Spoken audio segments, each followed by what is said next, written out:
let's talk about necessary nutrients, vitamins, and in essence, there are 90 essential nutrients that humans need. These include many minerals, vitamins, amino acids, which are the building blocks of protein, and fatty acids, which are the small chains that make up our dietary fats. With that being said, there are a lot of non-essential nutrients. And these are nutrients that humans can either create using the essential micronutrients, which include things like some of the non-essential fatty acids, some of the non-essential amino acids, glucose, cholesterol, and creatine.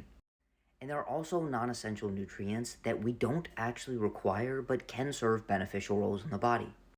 Namely things like certain compounds found in fruits, vegetables, and certain animal products, specifically things like fiber, phytonutrients, and certain antioxidants. With that out of the way, I do think that when losing weight, one of the best ideas is to maximize the amount of micronutrients and essential nutrients that you consume.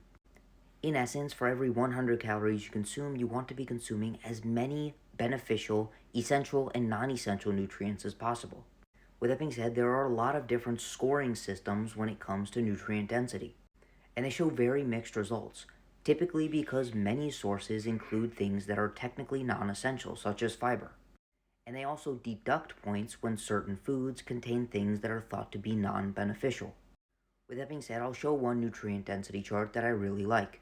This one is by Ty Beal, and it's a chart demonstrating the priority micronutrients, which is a chart indicating the foods that have the highest density of specific micronutrients that are most prevalent to be deficient in the population.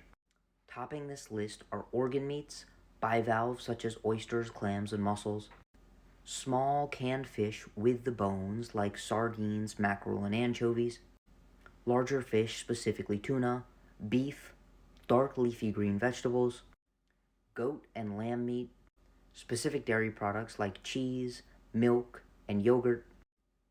And in this list, we see high vitamin A fruits and vegetables because vitamin A is one of the priority micronutrients.